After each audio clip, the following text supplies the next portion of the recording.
Gateway of Ratnagiri अर्थात मांडवी समुद्रकिनारी उंचच उंच लाटा उसळल्या आहेत। मांडवी जेटीवरून दिसणारा नयनरम्य देखावा आपण नेहमीच पाहतो, परंतु पावसातलं हे समुद्राचं रौद्र रूप सर्वांसाठीच अनोखं आहे। रत्नागिरी जिल्ह्यातील खेडची जगबुडी नदी, चिपळूणची वासिष्ठी, राजापूरची कोदवली, संगमेश्वरची सोनवी आणि लांजाची मुचकुंदी नदी धोका पातळीवरून वाहत असल्यानं अनेक गावांना पुराचा धोका संभवत असतानाच समुद्राचंही हे भयानक रूप दिसतंय।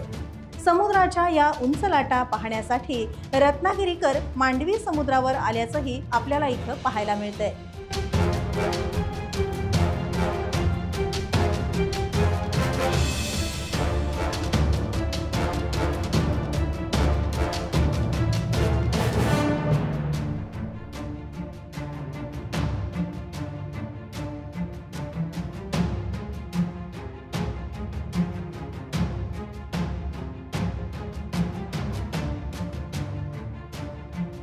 टाइम्स डिजिटलला लाईक करा, सबस्क्राईब करा, शेअर करा आणि बेल आयकॉन दाबायला विसरू नका। पाहत रहा टाइम्स डिजिटल।